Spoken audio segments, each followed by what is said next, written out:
20.000. Itulah harga diriku di mata suamiku. Sementara dia menghidupi wanita lain dengan kemewahan, aku dipaksa menelan nasi garam. Dia pikir aku bodoh dan miskin, padahal dialah yang sedang bermain api dengan pemilik saham terbesar tempatnya bekerja. Sebelum ceritanya dimulai, silakan tulis di kolom komentar dari daerah mana saja teman-teman yang menonton cerita ini. Jangan lupa like dan subscribe agar channel ini bisa semakin berkembang dan bisa mempersembahkan cerita yang lebih menarik lagi. Bunyi kertas yang diremas kasar memecah keheningan siang itu, disusul dengan lemparan keras yang menghantam wajahku. Kertas itu jatuh tepat di samping piring makanku yang hanya berisi nasi putih hangat dengan taburan garam halus. Aku tidak berkedip, tidak juga menunjukkan rasa terkejut yang berlebihan. Perlahan, aku meletakkan sendok, menatap lembaran kertas truk yang kini tergeletak pasrah di atas meja makan kayu kami yang sudah mulai lapuk. Itu adalah struk pembayaran dari The Obsidian, salah satu restoran bintang 5 paling bergengsi di kota ini. Nominal yang tertera di sana sangat mencolok, Rp3.500.000 untuk satu kali makan siang. Rangga, suamiku, berdiri menjulang di hadapanku dengan napas memburu. Wajahnya merah padam. Urat-urat di lehernya menonjol seolah siap meledak kapan saja. Matanya menatapku dengan campur aduk antara jijik dan amarah yang meluap-luap. Ia menunjuk struk itu dengan telunjuk yang gemetar. "Jelaskan padaku, Clarissa, dari mana kamu dapat uang sebanyak itu untuk makan steak seharga gaji buruh sebulan?" teriaknya. Suaranya menggelegar, memantul di dinding-dinding rumah kontrakan kami yang sempit. Aku menatapnya tenang, lalu kembali menyendok nasi garamku. "Aku menemukannya di saku celanamu saat mau mencuci, Mas." "Aku pikir itu bekas makan siangmu dengan klien," jawabku datar, berbohong dengan sangat halus untuk memancing reaksinya. Tentu saja itu bukan miliknya. Itu struk makanku. Tapi aku ingin melihat seberapa jauh ia akan menyangkal atau justru menyerangku. "Jangan berbohong." Rangga menggebrak meja hingga piringku bergetar. "Aku tahu itu struk baru. Tanggalnya hari ini, jam 12 siang tadi. Sementara aku makan di kantin kantor dengan menu 10 ribuan demi hemat. Kamu pikir aku bodoh? Struk itu ada di saku dastermu saat kamu ganti baju tadi." Aku melihatnya jatuh. Ah, jadi dia menggeledah pakaian kotor istri sendiri. Sungguh menyedihkan. Aku menghela napas panjang, meletakkan sendokku kembali. Selera makanku yang memang sudah sedikit karena menu nasi garam ini, kini hilang sepenuhnya. Aku menatap manik mata Rangga dalam-dalam. Di sana, aku tidak lagi melihat cinta yang dulu ia janjikan saat menikahiku 3 tahun lalu.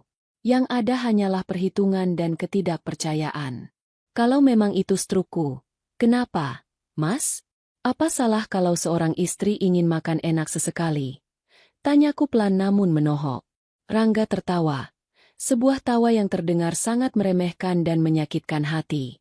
Ia berkacak pinggang, menatap sekeliling ruangan dapur kami yang sederhana, seolah ingin mengingatkanku pada posisi kami, atau lebih tepatnya, posisiku. "Makan enak? Pakai uang siapa? Uang belanja 20.000 yang aku kasih tiap pagi? Jangan mimpi, Clarissa." Rangga mendekatkan wajahnya ke wajahku. Aroma parfum wanita lain samar-samar tercium dari kemejanya, meski ia berusaha menutupinya dengan bau rokok.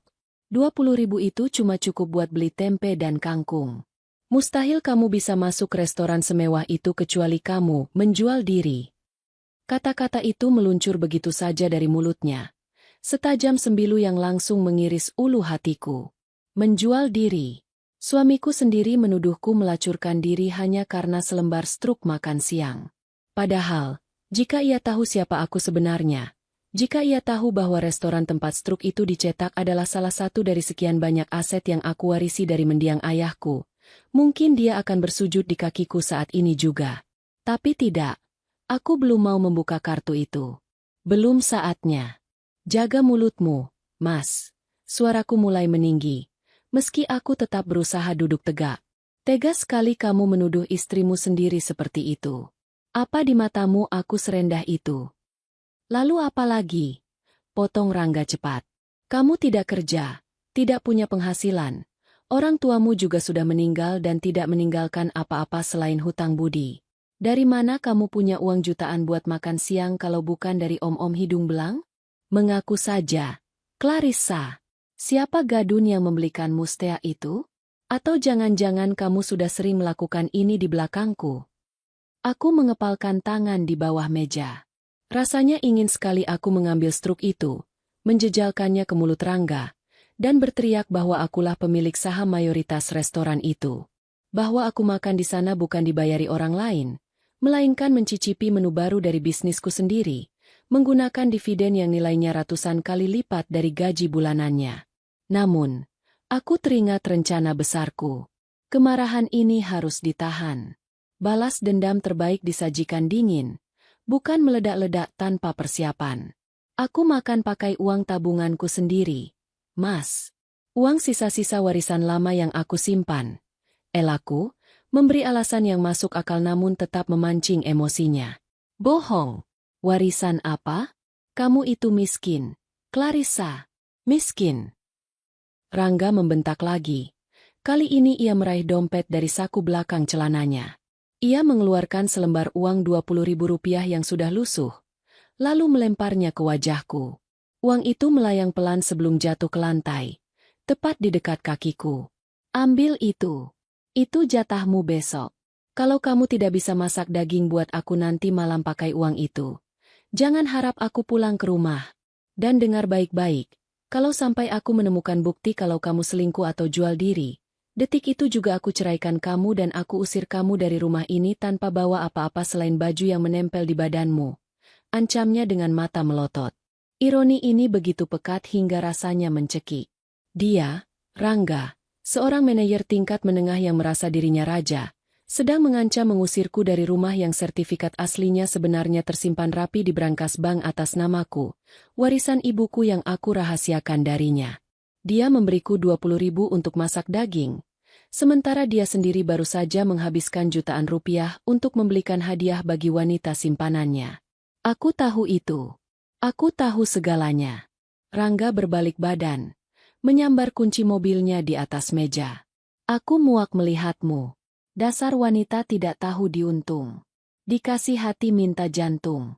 Sudah syukur aku nikahi wanita yatim piatu sepertimu. Bukannya berhemat malah gaya-gayaan makan di restoran bintang 5. Dia melangkah keluar, membanting pintu depan sekeras mungkin hingga figura foto pernikahan kami di dinding miring. Aku duduk terpaku di kursi makan, menatap piring nasi garam yang kini terasa dingin. Perlahan, aku menunduk, memungut uang 20.000 yang tadi dilemparnya. Aku meremas uang kertas itu kuat-kuat di tanganku. Air mataku tidak menetes. Tidak ada lagi air mata untuk lelaki seperti Rangga. Yang ada kini hanyalah api yang membara dalam dada. Api yang siap membakar habis segala kebohongan yang ia bangun. Aku mengambil ponselku yang tergeletak di meja, menekan nomor seseorang. Halo, Indira. Ucapku dingin pada pengacara sekaligus sahabatku di ujung sana. Siapkan berkas-berkasnya. Kita percepat rencananya. Suamiku baru saja memberiku lampu hijau untuk menghancurkannya. Aku berdiri, membuang nasi garam itu ke tempat sampah. Mulai hari ini, permainan berubah. Rangga pikir dia adalah pemangsa, tapi dia tidak sadar bahwa dia baru saja membangunkan singa yang sedang tidur.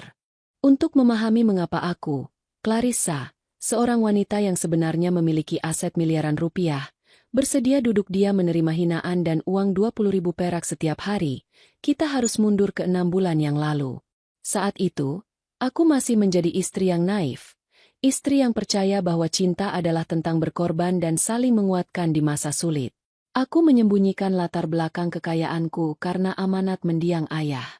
Beliau ingin aku menemukan laki-laki yang tulus mencintaiku apa adanya, bukan karena harta warisan keluarga. Dan selama 2,5 tahun awal pernikahan kami, aku pikir Rangga adalah pria itu. Kehancuran itu bermula di suatu sore yang mendung. Rangga pulang lebih awal dari biasanya. Wajahnya kusut, dasinya longgar, dan langkah kakinya berat. Ia langsung menjatuhkan diri ke sofa, membenamkan wajah di telapak tangannya. Aku yang saat itu sedang menyetrika baju, langsung berlari menghampirinya dengan cemas.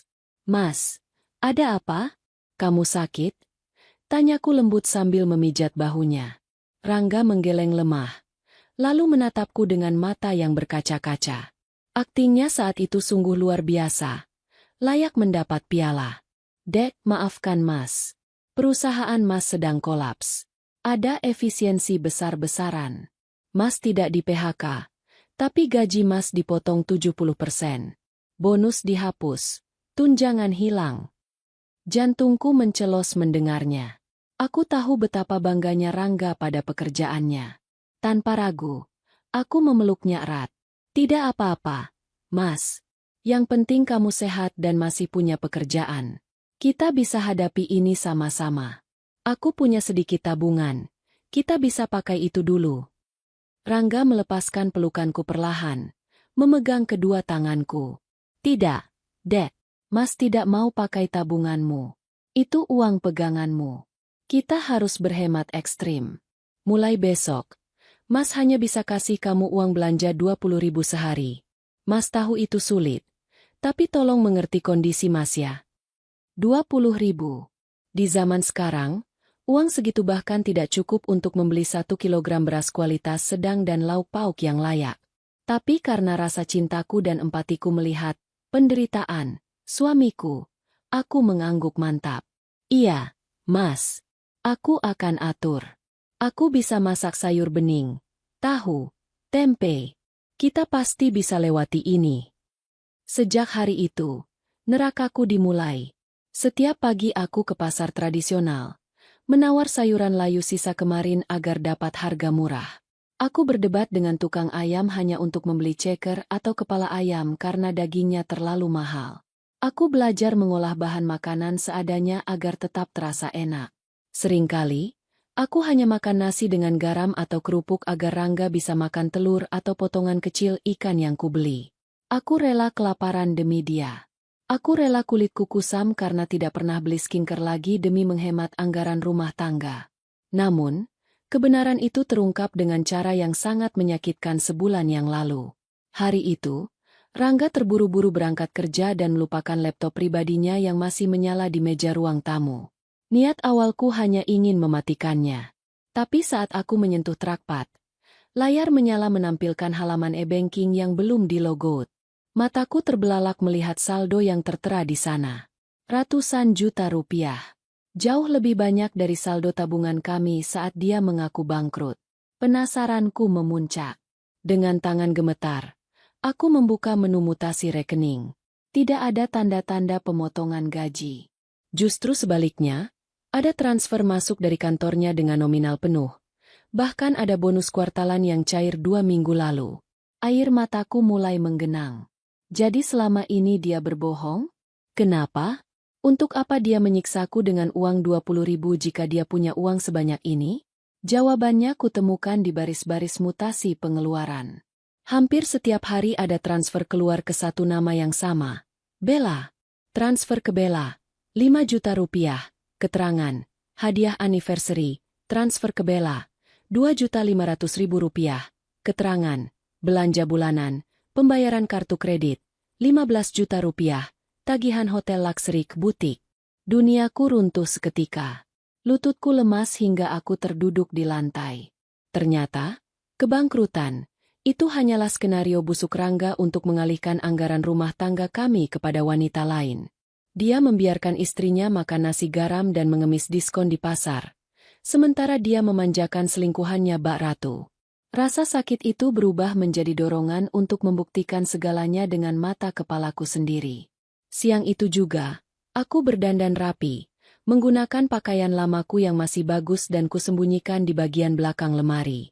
Aku melacak lokasi Rangga lewat fitur Find My Device, yang pernah kupasang diam-diam di ponselnya dulu demi keamanan. Fitur yang untungnya lupa dia matikan. Lokasinya menunjukkan sebuah mal mewah di pusat kota. Aku sampai di sana tepat saat jam makan siang. Dari balik pilar besar di lantai dasar, aku melihatnya. Rangga, suamiku yang tadi pagi berpamitan dengan wajah memelas minta didoakan agar pekerjaannya lancar, kini sedang berjalan sambil merangkul pinggang seorang wanita muda yang cantik dan modis. Wanita itu, Bella, menenteng paper bag dari butik tas branded ternama. Mereka tertawa lepas. Rangga terlihat begitu bahagia. Wajah yang sudah lama tidak ia tunjukkan padaku. Mereka berhenti di depan sebuah toko perhiasan. Aku melihat Rangga mengeluarkan kartu debitnya. Kartu yang sama yang katanya kosong melompong, untuk membelikan wanita itu sebuah gelang emas. Makasih ya, sayang. Kamu emang paling baik. Istrimu yang di rumah itu nggak curiga kan? Samar-samar aku mendengar suara manja Bella saat aku memberanikan diri mendekat, bersembunyi di balik manekin toko sebelah. Rangga tertawa meremehkan. Ah, dia? Tenang saja. Dia itu bodoh dan penurut. Dikasih 20.000 aja dia diam. Dia percaya saja kalau aku bangkrut. Biar saja dia makan tahu tempe tiap hari. Yang penting kamu bisa belanja sepuasnya. Bel. Dek. Hatiku hancur berkeping-keping. Namun di saat yang sama, akal sehatku kembali menyatu dengan sempurna. Rasa iba dan cintaku mati detik itu juga. Aku melihat pantulan diriku di kaca etalase toko. Clarissa yang kuat, Clarissa yang cerdas, Clarissa sang pewaris tunggal. Kenapa aku membiarkan laki-laki mediocre ini menginjak-injak harga diriku? Aku tidak melabrak mereka saat itu. Itu terlalu mudah dan tidak menyakitkan bagi mereka. Aku hanya akan dianggap istri histeris yang cemburu. Aku mundur perlahan, meninggalkan mal itu dengan sebuah rencana besar di kepalaku. Aku tidak akan menangis lagi. Aku akan kembali menjadi diriku yang sebenarnya. Aku akan menggunakan semua sumber daya, koneksi, dan kekuasaanku untuk membuat Rangga menyesali setiap butir nasi garam yang masuk ke tenggorokanku. Saat aku pulang ke rumah hari itu, aku kembali memakai daster lusuhku. Tapi tatapanku sudah berbeda. Aku mulai menghubungi Fadli, manajer kepercayaanku yang mengelola bisnis restoran warisan ayah, dan Indira, pengacaraku. Indira, selidiki semua aset Rangga. Cari tahu kelemahannya. Aku mau dia hancur sehancur-hancurnya, tanpa sisa. Perintahku saat itu. Dan itulah yang membawaku pada hari ini. Penemuan struk makan siang itu mungkin terlihat seperti kecerobohan baginya. Tapi bagiku, itu adalah awal dari akhir bagi Rangga. Dia pikir dia memegang kendali dengan uang recehnya. Padahal dia sedang berjalan menuju jurang yang aku gali sendiri untuknya. Penyelidikan yang kulakukan bersama Indira tidak memakan waktu lama. Namun hasilnya cukup untuk membuat darahku mendidih sekaligus membeku di saat yang bersamaan. 1 bulan yang lalu, setelah insiden di mal itu, aku memutuskan untuk tidak lagi bermain sebagai korban. Aku menghubungi Indira, sahabat terbaikku sejak masa kuliah yang kini menjadi salah satu pengacara korporat paling disegani di Jakarta. Kami bertemu secara rahasia di sebuah ruang privat di salah satu kafe milikku yang letaknya cukup jauh dari jangkauan radar Rangga maupun teman-teman kantornya. Hari itu hujan turun dengan deras. Seolah langit ikut menangis melihat nasib pernikahanku. Aku duduk berhadapan dengan Indira yang menatapku dengan sorot mata penuh keprihatinan. Di atas meja, tergeletak sebuah map tebal berwarna hitam. Map itu terlihat biasa saja, namun isinya adalah bom waktu yang siap menghancurkan kehidupan Rangga. Kamu yakin siap melihat semua ini, Riz? Tanya Indira pelan. Tangannya menahan map itu sejenak, seolah ingin melindungiku dari rasa sakit yang ada di dalamnya. Apa yang kamu temukan di rekeningnya tempo hari itu baru permukaannya saja. Kenyataannya jauh lebih busuk dari yang kita duga. Aku mengangguk mantap, menyeruput teh chamomile hangat untuk menenangkan sarafku yang menegang. Buka saja, Dir. Aku sudah tidak punya air mata lagi untuk menangis. Aku butuh fakta untuk menghancurkannya. Indira menghela napas panjang, lalu membuka map itu. Lembar demi lembar bukti kejahatan Rangga terhampar di depanku. Foto-foto mesranya dengan Bella di berbagai hotel dan lokasi wisata hanyalah permulaan. Itu menyakitkan, tentu saja, melihat suami yang kupuja dulu kini bermesraan dengan wanita yang jauh lebih muda dan hedonis. Namun, yang membuatku terkesiap bukanlah bukti perselingkuhan itu. Lihat ini. Indira menunjuk sebuah dokumen laporan keuangan internal yang berhasil didapatkan oleh tim investigatornya. Rangga bekerja di Nusantara Corp. Sebagai manajer keuangan cabang, kan? Iya, jawabku. Sebuah senyum sinis terukir di bibirku. Betapa ironisnya, M Nusantara Corp M adalah salah satu anak perusahaan dari M Holding Company M milik keluargaku. Rangga tidak pernah tahu bahwa istrinya yang ia beri makan nasi garam ini sebenarnya adalah salah satu pemegang saham utama di tempatnya bekerja. Dia melakukan M markup M anggaran operasional kantor secara sistematis selama 6 bulan terakhir. Jelas Indira dengan nada profesional namun tajam. Dia memalsukan faktur vendor, menggelembungkan biaya perjalanan dinas fiktif, dan menggelapkan dana M petty cash M. Total kerugian perusahaan mencapai ratusan juta rupiah. Uang itulah yang dia pakai untuk membiayai gaya hidup Bella, bukan gajinya yang dia bilang dipotong itu. Aku terdiam, mencerna informasi itu. Rangga bukan hanya peselingkuh, dia juga pencuri. Dan bodohnya, dia mencuri dari lumbung padi istrinya sendiri. Kalau audit pusat turun, dia bisa kena pidana penggelapan jabatan, dir. Ancamannya penjara. Tepat sekali, sahut Indira. Tapi tunggu, Riz.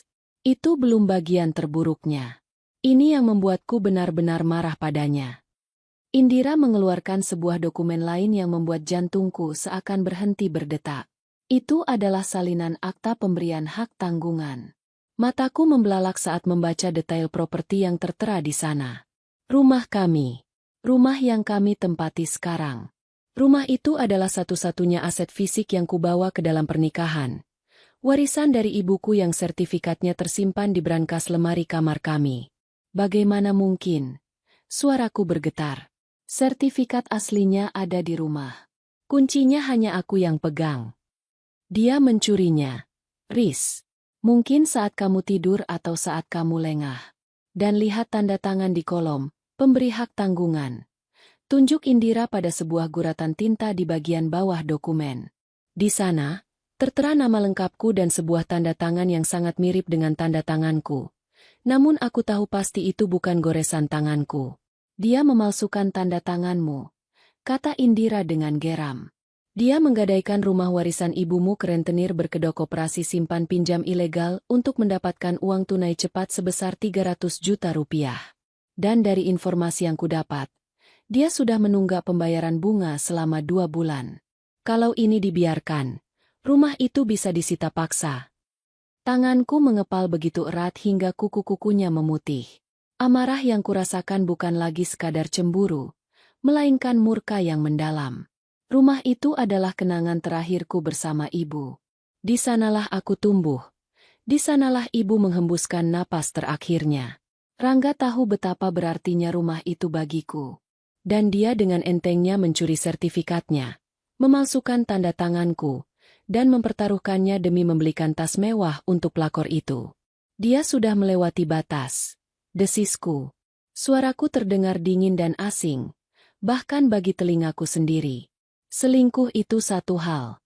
Tapi menyentuh warisan ibu dan memalsukan tanda tanganku? Itu kriminal. Indira menatapku tajam. Ini senjata kita. Riz. Bukti penggelapan dana kantor bisa membuatnya dipecat dan dipenjara oleh perusahaan. Tapi bukti pemalsuan tanda tangan gadai rumah ini bisa membuatnya membusuk di penjara atas laporanmu sendiri sebagai istri. Plus, utangnya pada rentenir itu akan mencekiknya begitu dia kehilangan pekerjaan. Aku menatap lembaran dokumen itu. Inilah senjata yang kucari. Sebuah senjata pemusnah massal yang bisa menghancurkan hidup Rangga dalam sekejap mata. Dia merasa berkuasa karena memegang kendali atas uang belanja 20.000 perak itu. Dia merasa hebat karena bisa membentakku. Tapi dia tidak sadar. Satu tanda tanganku di atas surat laporan polisi. Dan hidupnya tamat. Simpan semua ini dengan rapi, dir. Perintahku, menutup map itu perlahan. Siapkan juga draft gugatan cerai. Tapi jangan ajukan dulu. Aku ingin bermain sebentar. Apa rencanamu? Tanya Indira. Aku tersenyum tipis. Senyum yang tidak menyentuh mata. Dia suka sekali merendahkanku soal makanan, kan? Dia bilang aku cuma pantas makan nasi garam. Aku akan memberinya perjamuan terakhir yang tidak akan pernah dia lupakan seumur hidupnya. Aku akan membuat dia merasa terbang setinggi langit sebelum aku hempaskan ke dasar neraka. Pertemuan hari itu mengubah segalanya. Pulang dari sana, aku tidak lagi merasa sebagai istri yang teraniaya. Aku adalah seorang pemburu yang sedang mengamati mangsanya masuk ke dalam perangkap. Setiap kali Rangga membentakku di rumah, setiap kali dia melempar uang receh, aku hanya membatin, nikmatilah selagi bisa, Mas. Waktumu tinggal sedikit. Dan kini, setelah dia melempar struk makan siang itu ke wajahku, aku tahu waktunya telah tiba. Senjata, ini sudah siap diledakkan. Kembali ke masa kini, hening menyelimuti rumah setelah suara debuman pintu depan akibat ulah Rangga menghilang. Uang Rp20.000 yang tadi kuremas kini kulemparkan ke atas meja, bersanding dengan struk makan siang yang menjadi pemicu keributan ini. Aku tidak menangis. Tidak ada gunanya menangisi bangkai yang berjalan. Sebaliknya, adrenalin membanjiri tubuhku, membuat pikiranku bekerja tajam dan cepat. Ini adalah momen yang sudah kurencanakan dalam bayanganku ratusan kali. Rangga sudah memberikan ultimatum, dan aku akan menjawabnya dengan kejutan. Langkah pertamaku adalah mengambil ponsel. Aku menekan nomor Fadli, manajer operasional restoran utamaku, The Obsidian, Halo, Bu Clarissa. Sapa Fadli dengan nada hormat di seberang sana. Fadli, aktifkan protokol Delta untuk besok malam. Perintahku tanpa basa-basi. Hening sejenak. Fadli tahu kode itu. Itu artinya aku akan membuka identitas aslinu di hadapan seseorang. Baik, Bu. Apa yang perlu saya siapkan? Saya butuh 1 set menu lengkap chef vegetable dikirim ke rumah saya besok jam 7 malam. Pastikan yang terbaik. Wagyu A5, truffle semuanya. Dan saya butuh kamu datang langsung dengan seragam lengkap. Bawa 2 pelayan terbaikmu. Kalian akan melayani makan malam di rumah saya. Jelasku. Siap, Bu. Ada lagi. Bawa juga laporan keuangan terbaru restoran, serta bukti kepemilikan saham atas nama saya. Cetak di kertas paling bagus yang kita punya. Masukkan dalam map kulit. Dimengerti, Bu. Segera saya siapkan. Setelah memutus panggilan dengan Fadli, aku menghubungi Indira. Dir, waktunya tiba. Ucapku begitu dia mengangkat telepon. Dia berulah lagi. Tebak Indira. Dia menemukan struk makan siangku dan menuduhku jual diri. Dia mengancam cerai. Jadi, besok malam adalah malam eksekusinya. Kataku dingin. Aku butuh kamu datang besok malam jam 8. Bawa polisi.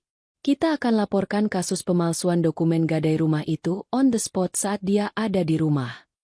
Wow, dramatis sekali. Aku suka.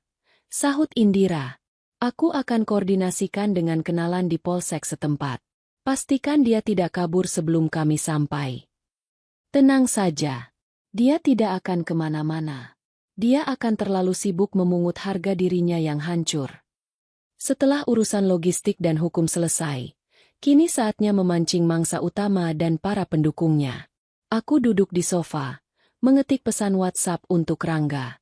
Aku harus menyusun kalimat ini dengan sangat hati-hati, memanipulasi keserakahannya. Mas, maafkan aku soal tadi. Aku sadar aku salah. Tolong pulang besok malam lebih awal. Aku mau jujur soal semuanya. Sebenarnya aku memang punya simpanan uang. Warisan terakhir dari bapak yang belum pernah aku ceritakan karena aku takut kamu marah. Jumlahnya lumayan besar. Aku mau menyerahkan semuanya ke kamu sebagai bukti baktiku, supaya kamu nggak perlu pusing lagi soal keuangan. Aku juga mau masak enak buat kita. Aku membaca pesan itu sekali lagi. Sempurna. Rangga yang tamak tidak akan bisa menolak tawaran, uang warisan. Dia pasti berpikir aku akhirnya menyerah dan mau menyerahkan harta tersembunyi untuk menutupi kesalahanku. Tidak sampai 1 menit. Balasan dari Rangga masuk. Bagus kalau kamu sadar. Jangan coba-coba bohong lagi. Besok aku pulang jam 7. Siapkan uangnya di meja. Dan awas kalau masakannya nggak enak. Aku tersenyum miring. Ikan sudah memakan umpan. Tapi pesta ini tidak akan meriah jika hanya ada Rangga. Aku butuh saksi. Aku butuh penonton yang akan melihat kejatuhannya. Aku mengirim pesan kedua, kali ini kepada ibu mertuaku, Ibu Lestari. Wanita yang selama ini selalu membandingkanku dengan mantan pacar Rangga yang kaya raya, yang selalu menyindir bahwa aku menumpang hidup pada anaknya. Bu, besok malam tolong datang ke rumah ya. Rangga mau bikin syukuran kecil-kecilan karena ada rezeki nomplok. Rangga minta ibu datang buat menyaksikan penyerahan dana tabungan keluarga. Ibu pasti bangga sama Rangga. Ibu Lestari, yang mata duitan, pasti tidak akan melewatkan kesempatan melihat anaknya mendapat rezeki. Dan terakhir, tamu kehormatan yang tak diundang, Bella. Ini bagian yang paling tricky. Aku tidak bisa mengundangnya langsung. Aku menggunakan nomor ponsel lamaku yang tidak diketahui Rangga maupun Bella, berpura-pura menjadi kurir pengantar paket mewah. Aku mengirim pesan ke nomor Bella yang kudapat dari data pelacakan Indira. Selamat siang, Kak Bella. Kami dari butik Luxe Gold. Ada paket perhiasan kejutan dari Bapak Rangga yang harus dikirimkan ke alamat rumah beliau besok malam jam 7.30 sebagai kejutan ultah pernikahan. Bapak berpesan agar kakak datang langsung untuk fitting, dan serah terima di lokasi agar ukurannya pas. Alamatnya di Jalan Melati nomor 5. Bella yang narsistik dan gila harta pasti akan mengira Rangga memberinya kejutan. Mungkin dia pikir Rangga sudah menceraikanku atau ingin memamerkannya di rumah. Dia tidak akan curiga, karena keserakahan seringkali menutupi logika. Setelah semua pesan terkirim, aku meletakkan ponselku. Aku berjalan keliling rumah, merapikan sedikit perabotan. Besok, rumah ini akan menjadi panggung teater. Di satu sisi meja makan, akan ada kemewahan duniawi yang selama ini kusembunyikan. Di sisi lain, akan ada realita pahit bagi mereka yang selama ini meremehkanku. Aku menatap cermin di lorong. Wajah wanita di cermin itu terlihat lelah, tapi matanya menyala. Clarissa yang penurut dan bodoh sudah mati hari ini. Besok, mereka akan berkenalan dengan Clarissa yang sebenarnya. Pemilik saham, pewaris tunggal, dan wanita yang memegang kendali penuh atas nasib mereka. Tunggu saja, Mas. Bisikku pada bayangan kosong di ruangan itu. Kau minta daging? Aku kasih daging. Tapi jangan harap kau bisa menelannya. Aku tidur nyenyak malam itu. Mimpi indah tentang keadilan yang akan segera ditegakkan. Jarum jam dinding bergerak lambat, seolah sengaja memperpanjang ketegangan yang merambat di setiap sudut ruang makan rumahku. Pukul 7 malam kurang 5 menit. Aku berdiri di depan cermin kamar mandi, memulas lipstik merah menyala di bibirku, warna keberanian yang sudah lama kusimpan di dasar laci meja rias. Malam ini, daster lusuh yang biasa kupakai sudah kutanggalkan. Sebagai gantinya, aku mengenakan gaun sutra hitam selutut, sederhana namun elegan, salah satu koleksi limited edition yang kubeli 2 tahun lalu dan tak pernah punya kesempatan untuk kupakai di hadapan Rangga. Rambutku yang biasanya digulung asal-asalan kini tergerai rapi, membingkai wajahku yang sudah tidak lagi menyiratkan ketakutan. Di luar, suara deru mesin mobil Rangga terdengar memasuki pekarangan. Jantungku berdebar, bukan karena takut, melainkan karena antisipasi yang membuncah. Seperti seorang sutradara yang menunggu pementasan akbarnya dimulai, aku melangkah keluar kamar menuju ruang makan. Ruang makan itu sudah diubah total oleh tim Fadli yang bekerja senyap sejak 1 jam lalu. Meja makan kayu kami yang biasanya kosong kini tertutup taplak meja linen putih bersih. Di satu sisi meja, sisi tempatku biasa duduk, tertakta satu set peralatan makan perak, gelas kristal, dan serbet kain yang dilipat artistik. Sementara di 3 sisi lainnya, hanya ada piring plastik melamin yang biasa kami pakai sehari-hari. Kontras yang mencolok, simbol dari kesenjangan yang akan segera kuungkap. Pintu depan terbuka kasar. Rangga melangkah masuk dengan senyum lebar yang terlihat dipaksakan. Matanya langsung menyapu ruangan mencari keberadaanku atau lebih tepatnya, keberadaan uang warisan yang kujanjikan. "Dek, kamu di mana? Uangnya sudah siap?" teriaknya tanpa basa-basi. Namun, senyumnya lenyap seketika saat melihat penampilanku. Langkahnya terhenti. Ia mematung, menatapku dari ujung kaki hingga ujung kepala dengan mulut sedikit terbuka. Kamu, kenapa dandan begini? Mau kemana? Belum sempat aku menjawab, suara klakson mobil lain terdengar, disusul suara riuh langkah kaki. Ibu Lestari muncul di ambang pintu. Wajahnya berseri-seri penuh kepalsuan. Mana anak ibu yang hebat? Katanya mau syukuran besar? Wah, Rangga, ibu bangga sekali kamu akhirnya dapat rezeki nomplok. Seru mertuaku itu sambil memeluk Rangga, lalu melirikku sinis. Tumben kamu rapi, Clarissa. Biasanya kayak pembantu. Aku hanya tersenyum tipis, mempersilakan mereka duduk. Silakan duduk, Mas, Ibu. Makan malam spesial sudah siap. Rangga duduk di kursi utamanya dengan gelisah. Matanya terus melirik ke arah dapur. Mungkin berharap melihat tumpukan uang tunai. Saat itulah, ketukan pintu kembali terdengar. Kali ini ketukannya ragu-ragu namun berirama. Siapa lagi? Tanya Rangga bingung. Aku berjalan ke pintu dan membukanya lebar-lebar. Bella berdiri di sana, mengenakan gaun pesta yang mencolok dan riasan tebal, seolah siap melenggang di karpet merah. Wajahnya penuh harap. Permisi, saya cari Pak Rangga. Katanya ada kejutan. Kalimat Bella terputus saat matanya bertabrakan dengan tatapan Rangga yang melotot horor. Bella, ngapain kamu kesini? Pekik Rangga. Wajahnya pucat pasi.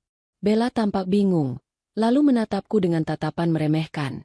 Mengira aku hanyalah pembantu rumah tangga karena dia belum pernah melihat wajahku secara langsung sebelumnya. Loh, Mas Rangga sendiri yang kirim pesan suruh aku datang ambil perhiasan, kan? Masuk saja, Mbak Bella. Tamu adalah raja. Potongku ramah. Menggiring Bella yang kebingungan menuju kursi kosong di sebelah Rangga. Suasana di meja makan seketika menjadi neraka bagi Rangga. Keringat dingin mulai mengucur di pelipisnya. Dia terjebak di antara istri, ibu, dan selingkuhannya dalam satu meja. Ibu Lestari menatap Bella dengan curiga, lalu menatap Rangga meminta penjelasan. Ini siapa? Rangga? Kok panggil kamu Mas? Tanya ibu tajam. Ini teman kantor, Bu. Rekan kerja. Jawab Rangga terbata-bata. Kakinya bergoyang gugup di bawah meja. Sudah. Mari kita makan dulu. Perut kenyang, hati senang, baru kita bicara bisnis. Selaku menengahi sandiwara buruk itu, aku menepuk tangan 2 kali. Pintu dapur terbuka. Fadli keluar dengan seragam manajer restoran formal, diikuti 2 pelayan yang membawa nampan tertutup tudung saji perak. Aura profesionalisme mereka membuat ruangan sempit itu terasa seperti restoran bintang 5. Rangga dan Bella melongo melihat pemandangan absurd ini. Selamat malam, Bu Clarissa. Sapa Fadli sopan, sedikit membungkuk padaku, mengabaikan Rangga sepenuhnya. Silakan disajikan, Fadli. Perintahku. Pelayan pertama meletakkan piring besar di hadapanku. Saat tudung saji dibuka, aroma trufle dan daging panggang yang menggugah selera langsung memenuhi ruangan. Di piringku tersaji Wagyu A5 dengan tingkat kematangan medium rare yang sempurna, lengkap dengan mashed potato dan sayuran glaze.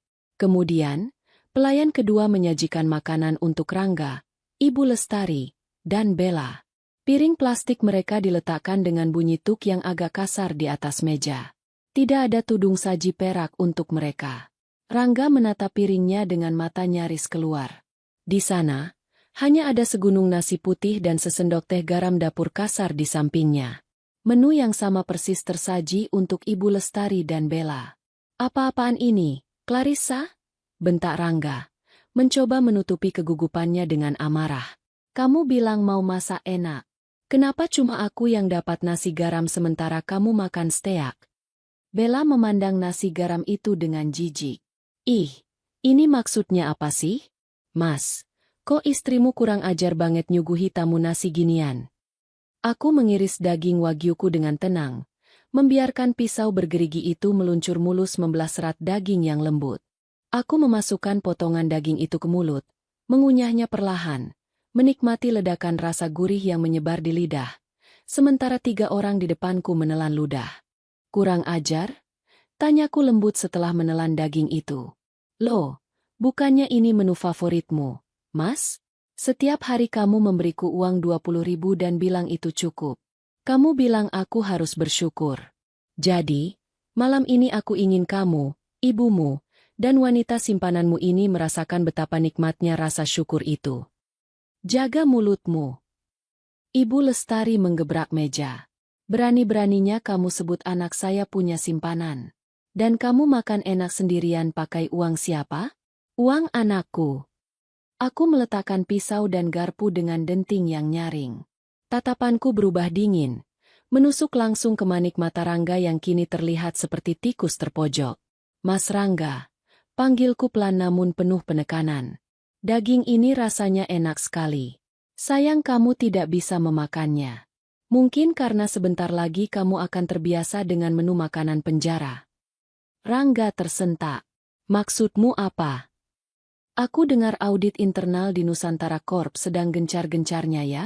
Katanya ada kebocoran dana operasional ratusan juta di cabang yang dipimpin seorang manajer bernama Rangga. Ucapku santai sambil mengelap sudut bibirku dengan serbet. Kalau terbukti, ancamannya berapa tahunnya? 5. 10 tahun. Wajah Rangga yang tadi merah karena marah kini berubah seputih kertas. Tangannya gemetar hebat hingga sendok plastik di tangannya jatuh berdenting. Bella yang duduk di sebelahnya mulai gelisah. Matanya bergerak liar dari Rangga ke aku. Mas, apa benar itu? Bisik Bella panik. Kamu bilang kamu kaya. Kamu bilang perusahaan itu punya keluargamu. Diam kamu, bentak Rangga pada Bella. Lalu menatapku dengan tatapan memelas yang menjijikan. Dek, kamu tahu dari mana? Itu fitnah. Jangan percaya gosip. Aku tersenyum miring, senyum yang menjanjikan kehancuran. Fitnah? Atau fakta yang selama ini kamu tutup rapat dengan membiarkan istrimu kelaparan? Ketegangan di ruangan itu begitu pekat hingga rasanya oksigen menipis. Aku melihat ketakutan murni di mata suamiku. Bukan takut kehilangan aku, tapi takut kehilangan kebebasannya. Inilah permulaan. Aku baru saja meruntuhkan mentalnya, dan sebentar lagi, aku akan menguburnya dengan fakta. Kepanikan Rangga adalah pemandangan yang jauh lebih memuaskan daripada steak wagyu termahal sekalipun. Namun, dia masih mencoba melawan. Sifat dasar manipulatifnya bangkit kembali, mencoba membalikan keadaan di hadapan ibunya dan Bella. Rangga berdiri tiba-tiba. Kursi yang didudukinya terdorong ke belakang dengan suara berdecit nyaring. Ia menunjuk wajahku dengan telunjuk yang gemetar. Cukup sandiwaranya. Clarissa, kamu cuma menggertak. Kamu pasti meretas laptopku kan? Itu tindakan kriminal. Aku bisa laporkan kamu ke polisi. Teriaknya. Suaranya pecah karena histeria. Dan soal uang makan itu hakku sebagai suami mengatur keuangan. Kamu istri durhaka yang tidak tahu terima kasih. Iya, benar. Timpal Ibu Lestari, membela anaknya membabi buta meski ia sendiri masih bingung. Istri macam apa kamu? Mempermalukan suami di depan orang asing. Masak cuma nasi garam buat mertua. Aku tidak menjawab teriakan mereka dengan teriakan. Sebaliknya, aku memberi isyarat tangan pada Fadli. Manajer setiaku itu maju selangkah, menyerahkan sebuah map kulit tebal berwarna hitam yang sejak tadi dipegangnya. Aku menerima map itu, membukanya perlahan, seolah sedang membuka buku dongeng pengantar tidur. Kamu mau bicara soal polisi, Mas? Ide bagus. Kataku tenang. Tapi sebelum kita panggil polisi, mari kita lihat dulu siapa yang sebenarnya kriminal di sini. Aku mengambil lembar pertama. Cetakan mutasi rekening koran Rangga yang sudah diperbesar, dan melemparkannya ke tengah meja, tepat di atas piring nasi garam Rangga. Lihat itu, Bu, kataku pada Ibu Lestari. Ibu selalu bilang Rangga anak yang berbakti. Tapi lihat kemana perginya gaji, bonus, dan uang hasil korupsi anak ibu. Ibu Lestari menyambar kertas itu dengan tangan gemetar. Matanya menyipit membaca baris demi baris transaksi. Transfer ke Bella 5 juta 2 juta bayar hotel beli tas. Suara ibu melemah. Wajahnya berubah syok. Ia menatap Bella yang kini duduk salah tingkah. Jadi, uang yang kamu bilang buat modal usaha itu. Kamu pakai buat perempuan ini? Sementara ibumu cuma kamu kasih 500.000 sebulan. Rangga terdiam, tak bisa menyangkal bukti tertulis dari bank itu.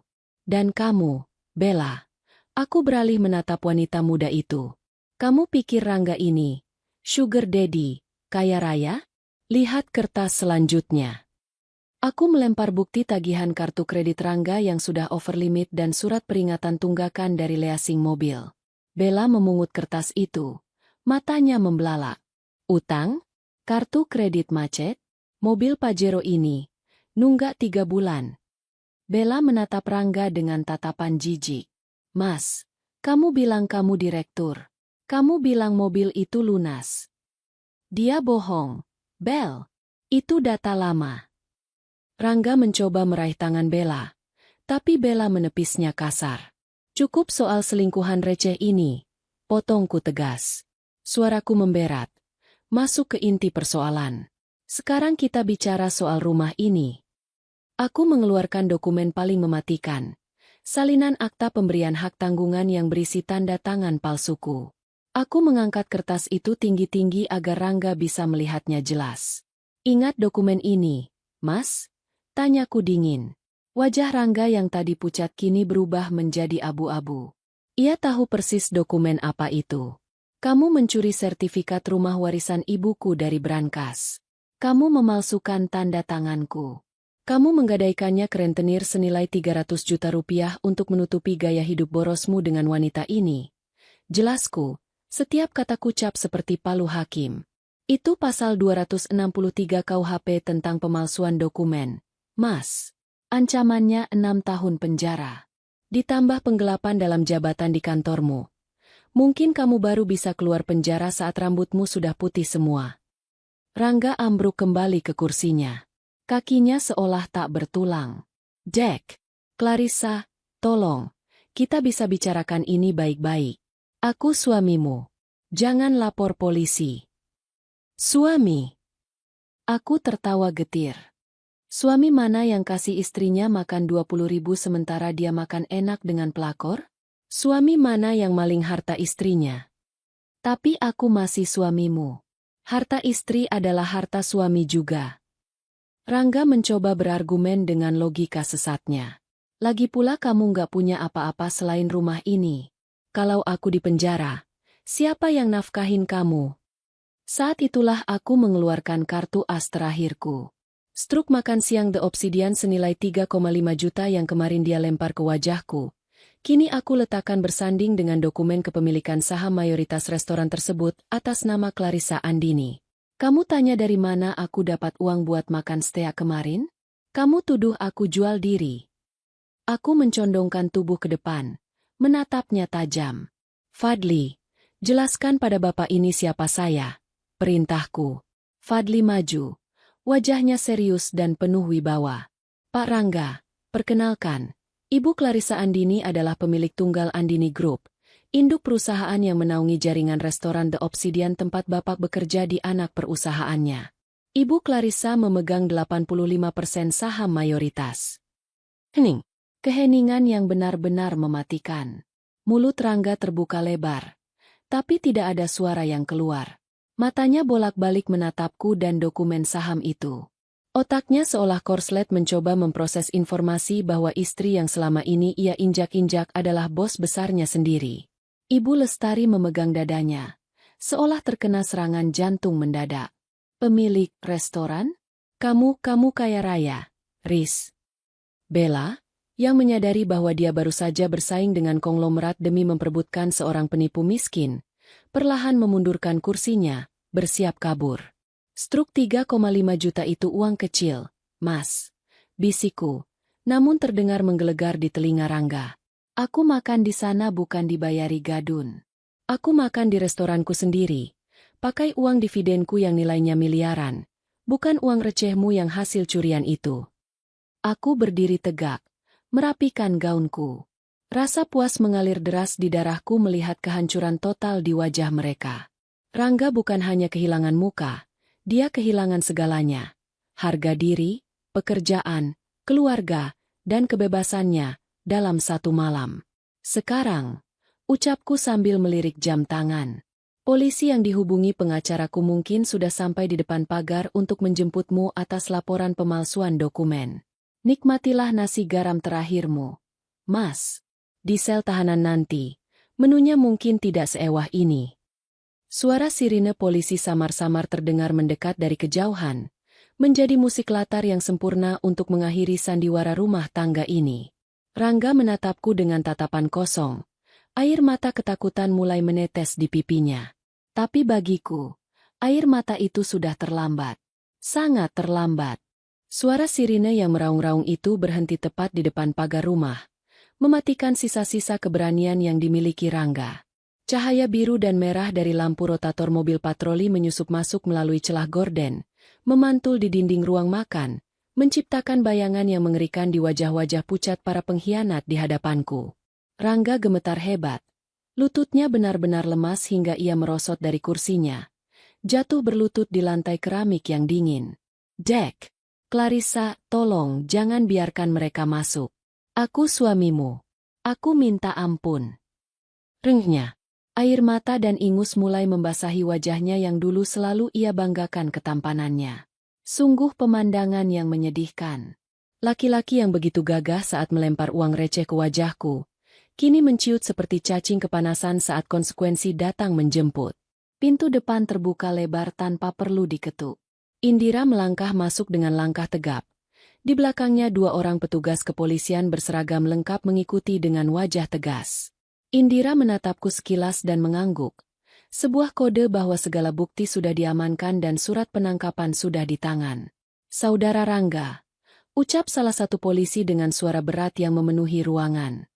Kami menerima laporan atas dugaan tindak pidana pemalsuan dokumen akta otentik dan penggelapan dalam jabatan. Kami membawa surat perintah penangkapan untuk Anda. Enggak, saya enggak salah. Ini pasti salah paham. Pak, saya dijebak istri saya. Rangga berteriak histeris, mencoba mundur, merangkak menjauhi polisi hingga punggungnya menabrak kaki meja makan. Ia menoleh ke arah ibunya. Bu, tolong Rangga, Bu. Bilang sama mereka kalau Rangga anak baik-baik. Namun, Ibu Lestari yang biasanya garang membela anaknya, kini justru mematung di kursinya. Wajahnya pias. Ia sadar, membela Rangga saat ini berarti ikut terseret ke dalam lubang kehancuran. Ibu mertuaku itu bahkan memalingkan wajah, tidak berani menatap mata anaknya sendiri. Pengkhianatan di atas pengkhianatan. Saudara Rangga, silakan ikut kami ke kantor untuk memberikan keterangan. Jika Anda melawan, kami akan melakukan tindakan tegas. Lanjut polisi itu sambil mengeluarkan borgol perak yang berkilau di bawah lampu ruang makan. Rangga meronta saat kedua polisi itu memegang lengannya. Clarissa, cabut laporannya. Kamu tega melihat suamimu di penjara. Kamu istri durhaka. Teriaknya memaki-maki. Sifat aslinya keluar di detik-detik terakhir. Aku berjalan mendekat. Suara hak sepatu tinggiku beradu konstan dengan lantai. Tak, tak, tak. Irama kematian bagi ego suamiku. Aku berdiri tepat di hadapannya yang sedang dipaksa berdiri oleh polisi. Aku bukan istri durhaka, Mas. Aku adalah korban yang menuntut keadilan. Jawabku tenang. Keributan itu memancing perhatian warga sekitar. Tetangga kanan-kiri yang memang sudah curiga dengan teriakan-teriakan dari dalam rumah, kini berkumpul di depan pagar yang terbuka. Mereka berbisik-bisik, menunjuk-nunjuk mobil polisi. Meluk. Itu adalah hukuman sosial pertama bagi Rangga. Dia yang selalu ingin terlihat sukses dan parlente di depan tetangga, kini diseret keluar dengan tangan terborgol seperti maling ayam. Saat polisi mulai menggiringnya ke pintu depan, aku teringat sesuatu. Tunggu sebentar, Pak. Pintaku. Para polisi berhenti. Rangga menatapku penuh harap. Mungkin mengira aku berubah pikiran karena tidak tega. Matanya memancarkan sedikit binar harapan. Dek, kamu mau maafin Mas, kan? Kamu mau suruh mereka lepasin Mas, kan? Aku tersenyum manis. Sangat manis. Tangan kananku merogoh saku gaunku, mengambil selembar uang kertas yang sudah lecek. Uang Rp20.000 yang tadi pagi dia lempar ke wajahku. Dan tadi sempat kupungut kembali dari lantai. Aku melangkah maju, lalu dengan gerakan cepat dan bertenaga, kuremas uang itu dan kulemparkan tepat ke wajah Rangga. Uang kertas itu mendarat di hidungnya sebelum jatuh tersangkut di kancing kemejanya yang terbuka. "Itu jatahmu, Mas," kataku dingin. Suaraku cukup keras agar terdengar oleh Ibu Lestari, Bella, dan bahkan tetangga yang mengintip di pintu. 20.000. Katamu itu cukup untuk makan seharian, kan? Simpan baik-baik. Itu cukup untuk beli sabun di penjara. Sisanya, minta saja sama pelakor kesayanganmu itu. Bajingan kamu, Clarissa, umpat Rangga. Matanya merah menyala penuh kebencian dan keputusasaan. Awas kamu. Aku keluar nanti. Aku habisi kamu. Bawa dia, Pak. Ancamannya sudah terekam di CCTV rumah ini, kataku santai pada polisi. Rangga diseret paksa keluar. Teriakannya memudar ditelan riuh rendah suara tetangga yang mencemoohnya. Ternyata maling. Gaya elit ekonomi sulit. Sukanya nyiksa istri. Seru seorang ibu tetangga yang paling vokal. Penghakiman publik telah dimulai, dan reputasi Rangga hancur selamanya di lingkungan ini. Setelah mobil polisi membawa Rangga pergi, suasana di ruang makan kembali hening, namun kini terasa sangat canggung. Tersisa aku, Indira, Ibu Lestari yang masih syok, dan Bella yang sedang berusaha mengendap-endap menuju pintu belakang. "Mau kemana kamu, Nona Bella?" Suara Indira menggelegar, membuat langkah Bella terhenti seketika. Bella berbalik dengan wajah ketakutan. Aku nggak ikut-ikutan. Aku cuma korban. Rangga yang bilang dia kaya.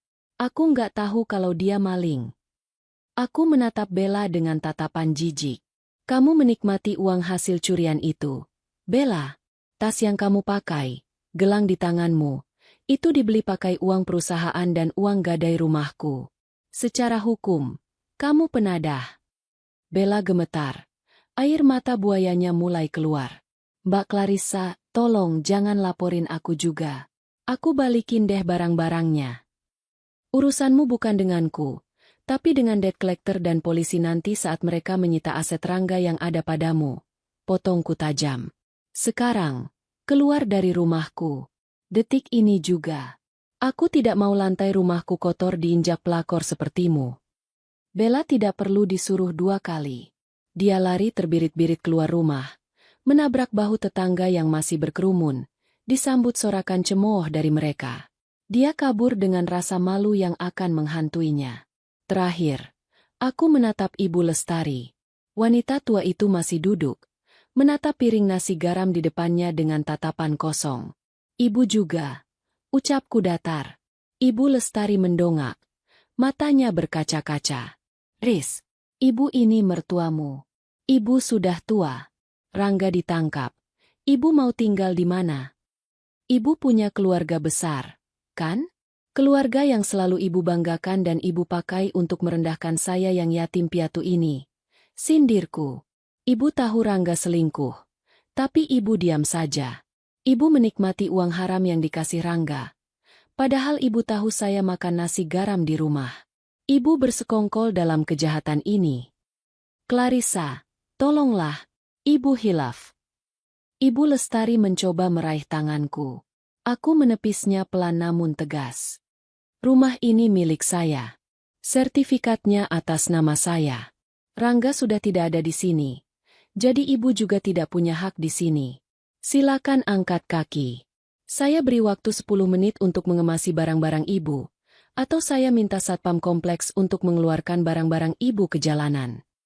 Ibu Lestari menangis meraung-raung, meratapi nasibnya. Tapi hatiku sudah beku. Tidak ada rasa kasihan bagi mereka yang tidak pernah menaruh kasihan padaku. Dengan langkah gontai dan penuh malu, disaksikan oleh Indira dan para tetangga, Ibu Lestari menyeret koper lamanya keluar dari rumahku, meninggalkan kemewahan semu yang selama ini ia agung-agungkan. Malam itu, setelah semua parasit pergi, rumah terasa sangat luas dan hening. Tapi bukan hening yang menyedihkan. Ini adalah keheningan yang damai. Aku duduk kembali di kursiku, menatap potongan steak wagyu yang masih tersisa. Aku mengambil garpu, Memakan satu suapan terakhir dengan perasaan lega yang luar biasa. Rasanya jauh lebih nikmat dari sebelumnya. Rasa kemerdekaan. 6 bulan telah berlalu sejak malam yang penuh drama itu. Waktu berjalan begitu cepat ketika kita tidak lagi disibukkan dengan penderitaan dan air mata. Pagi ini, Jakarta terlihat cerah dari balik jendela kaca ruang kerjaku di lantai 40 gedung Andini Tower. Aku menyesap latte hangatku, memandang hiruk-pikuk kota di bawah sana yang tampak kecil. Sekecil masalah-masalah masa laluku yang kini sudah terkubur dalam. Di meja kerjaku yang terbuat dari kayu mahoni mengkilap, tergeletak sebuah majalah bisnis edisi terbaru. Wajahku terpampang di sampulnya dengan tajuk utama, Clarissa Andini, Kebangkitan Sang Pewaris dan Revolusi Kuliner The Obsidian. Aku tersenyum tipis melihatnya. Bukan senyum sombong, tapi senyum kepuasan atas kerja keras yang akhirnya terbayar. Selama 6 bulan ini, aku mengambil alih kendali penuh atas perusahaan. Aku merombak manajemen, memecat orang-orang yang tidak kompeten, termasuk kroni-kroni Rangga di kantor cabang, dan meluncurkan menu baru yang sukses besar di pasaran. Hidupku sibuk, tapi berwarna. Aku dikelilingi orang-orang yang menghormatiku karena kemampuanku, bukan karena aku istri siapa. Ketukan di pintu membuyarkan lamunanku. Indira masuk dengan senyum lebar, membawa sebuah map. Kali ini map berwarna merah cerah, bukan hitam seperti dulu. Surat keputusan pengadilan sudah keluar, Bu Bos, kata Indira riang sambil meletakkan map itu di mejaku. Aku membukanya. Itu adalah salinan putusan sidang Rangga. Vonis 5 tahun 6 bulan penjara. Bacaku pelan. Plus denda dan kewajiban mengembalikan dana perusahaan. Hakim tidak memberinya keringanan karena dia terbukti memalsukan dokumen istri sendiri dan tidak kooperatif selama persidangan. Jelas Indira, duduk di kursi depan mejaku. Dan kabar baiknya lagi. Akta ceraimu sudah resmi keluar hari ini. Kamu sah menjadi janda kembang paling kaya di Jakarta, Riz. Aku tertawa renyah. Ah, status itu tidak penting. Yang penting aku bebas dari beban hidup bernama Rangga. Ngomong-ngomong soal Rangga, kamu mau dengar kabar soal dayang-dayangnya? Tanya Indira dengan nada menggoda. Tahu bahwa aku pasti penasaran dengan nasib karma mereka. Ceritakan, jawabku singkat. Bella. Indira menahan tawa. Dia hancur total. Setelah kasus Rangga mencuat, Lea Sing menarik mobilnya di depan umum saat dia sedang nongkrong di kafe, dan videonya viral di TikTok. Sekarang dia dikejar-kejar debt collector dari 10 aplikasi pinjol berbeda karena gaya hidupnya yang masih sok kaya tapi nggak ada pemasukan. Terakhir aku dengar, dia kerja jadi SPG rokok di klub malam pinggiran kota. Dan dia dijauhi teman-teman sosialitanya karena dianggap pembawa sial. Pantas. Gumamku. Karma instan. Dan mantan mertuamu, Ibu Lestari, lanjut Indira. Nadanya sedikit lebih serius. Dia sekarang tinggal menumpang di rumah adiknya di kampung. Kabarnya dia sering sakit-sakitan karena stres. Adiknya juga tidak terlalu senang dia di sana karena Bu Lestari masih suka ngomel-ngomel dan membanggakan masa lalu. Tetangga-tetangga di sana juga sudah tahu cerita soal anaknya yang koruptor. Jadi dia jarang keluar rumah karena malu. Aku mengangguk-angguk, merasakan semacam penutupan batin yang sempurna. Tidak ada dendam lagi. Alam semesta telah mengatur segalanya dengan adil. Mereka menuai apa yang mereka tanam. Mereka menanam penghinaan dan keserakahan. Maka mereka memanen kehinaan dan kemiskinan. Nanti siang jadi lunch? Tanya Indira, membuyarkan fokusku pada masa lalu. Jadi dong, did the obsidian? Tanyaku, di mana lagi? Aku lagi pengen steak wagyu gratisan dari yang punya resto. Canda Indira. Siang itu, aku duduk di meja VVIP restoran milikku sendiri. Suasana restoran ramai, penuh dengan pelanggan yang menikmati hidangan. Fadli datang membawakan menu spesial untuk kami. Kali ini, tidak ada ketegangan. Tidak ada piring plastik. Tidak ada nasi garam. Di piringku, tersaji steak tenderloin dengan saus mushroom yang kental dan harum. Aku memotong daging itu, melihat jus daging yang keluar, dan memasukkannya ke mulut. Enak. Sangat enak. Tapi yang membuatnya lebih enak adalah fakta bahwa aku memakannya dengan uangku sendiri, di tempatku sendiri, tanpa ada rasa takut atau rasa bersalah. Ponselku bergetar. Sebuah notifikasi dari bank masuk. Dividen kuartalan cair. Angkanya sangat fantastis. Deretan nol yang panjang. Aku teringat ucapan Rangga dulu. 20.000 itu cukup. Aku tersenyum, menyeka sudut bibirku dengan serbet linen yang halus. Maaf, Mas Rangga, bisikku dalam hati. 20.000 memang cukup untukmu. Tapi aku pantas mendapatkan dunia. Aku mengangkat gelas wainku ke arah Indira. Untuk kebebasan. Untuk kebebasan, dan dividen yang melimpah. Sambut Indira sambil mendentingkan gelasnya ke gelasku. Di luar sana, hidup terus berjalan. Rangga mungkin sedang memakan nasi cadong yang keras di dalam sel yang sempit. Bella mungkin sedang lari dari penagih utang. Ibu Lestari mungkin sedang meratapi nasib di teras rumah tua. Tapi di sini, di puncak duniaku, aku akhirnya bisa bernapas lega. Nasi garam itu telah menjadi sejarah, digantikan oleh manisnya kemenangan yang abadi. Tamat.